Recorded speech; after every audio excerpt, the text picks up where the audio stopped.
Hello everyone, welcome back to my channel. My name is Nisha and जो आज की video है वो IBPS क्लर्क मेंस के एग्ज़ाम के ऊपर है जो कि 7 अक्टूबर को होने वाला है।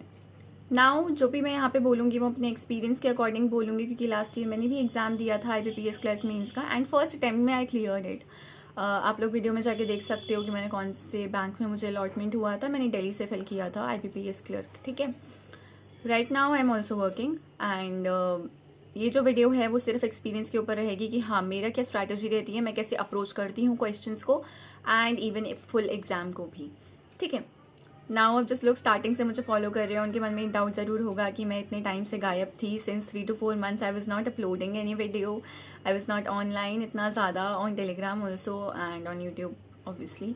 सो I just wanted to say कि थोड़ा सा ना अपने आप को फ्रेश फील करने का, रिलैक्स करने का, I was just taking some time out कि थोड़ा सा रिलैक्स हो जाऊँ, थोड़ा सा फ्रेश फील करूँ and right now I am back. And apart from that मेरी ट्रेनिंग कैसी गई, मेरे को कौन सी ब्रांच मिली है, मेरा home tour and all other things I will share further, like I will share in the further videos. That is not important right now. What is more important is your IBPS clerk mains which is going to be on 7th of October.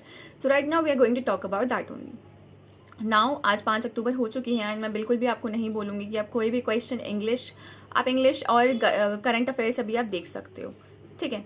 But अभी आपको क्या नहीं देखना है, आपको बिल्कुल भी quants नहीं करना है, आपको बिल्कुल भी रीजनिंग का कुछ भी नहीं उठाना है।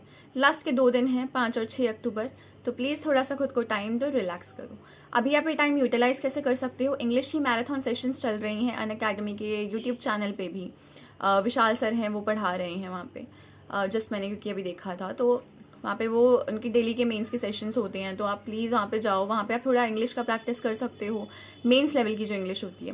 And then apart from that GA की आप मैराथन सेशंस देख सकते हो जो कि अड्डा के यूट्यूब चैनल पे होते हैं एंड ऑलिव बोर्ड के यूट्यूब चैनल पे भी होते हैं। तो मैं जो आपको बोलूँगी कि लास्ट के टाइम में ना GA और इंग्लिश पे ज़्यादा फोकस करो कि वो ना स्कोरिंग सेक्शंस होते हैं, वो आपको बहुत ज़्यादा मार्क्स गेन करके दिलवा सकते हैं इन लेस टाइम, ठीक है। जहाँ तक बात है कि अटेम्प्ट कैसे करना है GA को, तो देखो जो आता है, जो नहीं आता है वो नहीं आता है, ठीक है। 1 गो में पढ़ो, आता है ठीक, नहीं आता है ठीक, ठीक है, ज़्यादा दिमाग नहीं लगाना है। इंग्लिश में जो मैं करती हूँ RCs लास्ट में करा करो क्योंकि RCs थोड़े से मेंस है तो थोड़ा सा टफ टाइप आ सकता है। इतना टफ तो नहीं होगा कि PO लेवल का आ जाए, PO मेंस के टाइप का, बट हाँ हल्का सा हार्ड लेवल हो सकता है। सो मैं यही करती थी कि RCs में लास्ट में अटेम्प्ट करती थी हमेशा। एरर डिटेक्शन हो गया, क्लोज टेस्ट हो गया, ये सब कुछ स्टार्टिंग में करने का, बाद में RCs करने का, ठीक है। ये मेरी स्ट्रैटेजी रहती थी। बाकी आप जैसे फॉलो करते आ रहे हो ना, just follow that only. Last minute please कोई भी चेंज अपनी स्ट्रैटेजी में मत लाना, ठीक है। नाउ टॉकिंग अबाउट रीजनिंग कैसे करनी है। सी रीजनिंग में आप पहले तो छुटपुट क्वेश्चंस ढूंढो जो कि ऑब्वियसली अपार्ट फ्रॉम पजल्स जो भी स्कोरिंग सेक्शंस होते हैं ना, कि पजल सीटिंग अरेंजमेंट को छोड़ के जितने भी क्वेश्चन इनपुट आउटपुट का आने का बहुत ज़्यादा चांस है and apart from puzzles please try to do that questions first. And अगर एक बार में नहीं हो रहे हैं, क्योंकि देखो थोड़ा सा हार्ड लेवल आएगा, ऑब्वियसली आएगा क्योंकि दैट इज़ मेंस, बट इतना जल्दी हार नहीं मानिए, थोड़ा सा दिमाग को दौड़ाना है। एंड आई एम श्योर कि अगर आपने प्रैक्टिस कर रखी है तो ईजिली क्लर्क मेंस की क्वेश्चंस आपके हो जाएंगे, जो मिसलेनियस सेक्शन के होते हैं वो आराम से हो जाएंगे। उसके बाद पजल्स और सीटिंग अरेंजमेंट को उठाना है, ठीक है। पजल्स इतनी हाई लेवल की नहीं आएंगी, ऑब्वियसली अगर आपने PO लेवल के कर रखे हैं तो आपको आराम से हो जाएगा PO मेंस। अगर आप थोड़ा सा साथ साथ प्रैक्टिस करके चल रहे थे तो आप क्लर्क मेंस तो ईजिली रीजनिंग कर लोगे। रीजनिंग भी स्कोरिंग सेक्शन होता है for many of the people, not for everybody but for many of the people, ठीक है। नाउ कमिंग ऑन टू की क्वांट्स। सी क्वांट्स मेरे जैसे इंसान की अगर किसी की वीक है quants, so I would just say try to gain more marks बाकी तीनों सेक्शंस में एज कम्पेयर टू क्वांट्स, ठीक है। मेरा क्वांट्स में क्या फंडा रहता है कि मेरी वीक है क्वांट्स, मैं जनरली कुछ टॉपिक्स ही अच्छे से मेरे को ब्रशअप होके आते हैं। पहले तो मैं छुटपुट मिसलेनियस वगैरह हो गया तो मैं वही करूँगी, अगर वो नहीं आया है या वो कम आया है, जितना भी आया है वो कर लो। बाद में आप DI उठाओ। DI ऐसा होता है ना कि देखो DI अगर आप कोई भी टफ DI भी होगी ना, पहली बात तो इतनी टफ आएगी ही, बट अगर आती भी है तो हर एक DI में 1 या 2 क्वेश्चन तो ऐसे बनते ही हैं, 2-3 क्वेश्चन जो ईजी होते हैं। 5 के 5 क्वेश्चन में से 2 या 3 क्वेश्चन हार्ड भी होंगे और 2 या 3 क्वेश्चन ईजी भी होंगे, ठीक है। तो हमें सारी DI करनी ही नहीं है, हमें बीच में से सिर्फ क्वेश्चन पिक करने हैं। सो try not to waste your time on whole DI. Try to cover those questions जो कि easy हैं और जो कि easily टाइम टेक मतलब कम टाइम ले रहे हैं आपका, ठीक है। कौन सा वो करो। उसके बाद आपके जो मतलब आपके अच्छे एरियाज हैं ना, अच्छे चैप्टर्स हैं, लाइक बोट एंड स्ट्रीम हो गया, CISI हो गया, या ऐसा कोई भी चैप्टर है जो भी टाइम स्पीड एंड डिस्टेंस हो गया, अगर ऐसा कोई भी चैप्टर है जो आपका अच्छा है तो आप उस पर फिर फोकस करो, उसके क्वेश्चंस पिक करो, ढूंढो एंड देन उसको फॉलो करो। देखो मेरी पता है एक आदत मैं अपनी बताती हूँ कि मेरी आदत क्या रहती थी कॉइंस में स्पेशली, और इवन रीजनिंग में भी, इन 2 सेक्शंस में मेरा ऐसा रहता था।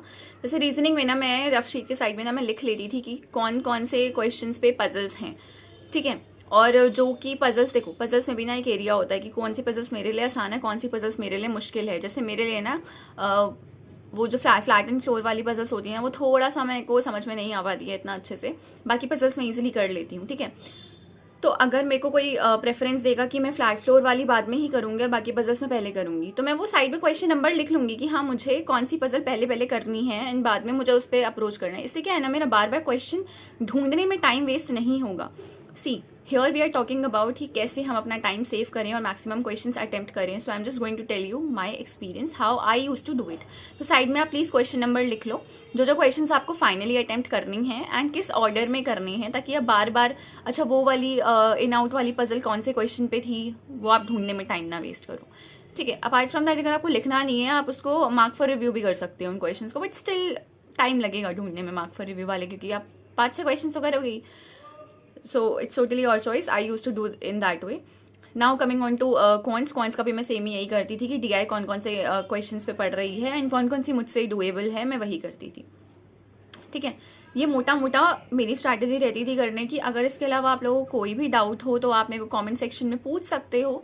And again I am really very sorry कि मैं इतने टाइम से वीडियोस अपलोड नहीं कर पा रही थी। And at the end of the video I would just से कि प्लीज़ टेंशन नहीं लेनी है। पता है मेरा ना एक सिंपल फंडा होता था कि मैं टेंशन नहीं लूंगी किसी भी एग्जाम में, चाहे उसका जो भी रिजल्ट हो, क्योंकि रिजल्ट पहली बात तो मुझे पता नहीं है, ठीक है। अगर मैं टेंशन लूंगी तो मैं अपना रिजल्ट वैसे भी, क्योंकि टेंशन होगी मुझे तो मैं अच्छे से तो कर नहीं पाऊंगी पेपर, तो इसलिए प्लीज़ टेंशन वेंशन नहीं लेनी है एंड आराम से काम माइंड के साथ IBPS क्लर्क मेंस अटेम्प्ट करके आना है। एंड अटेम्प्ट करने के बाद प्लीज़ मुझे बताना मेरे टेलीग्राम ग्रुप पे, मैं उसका लिंक डिस्क्रिप्शन बॉक्स में दे दूंगी कि आप लोगों का एग्जाम कैसा गया। Now all the best and give your best, you have to make your parents proud, ठीक है। You have to get one job for your self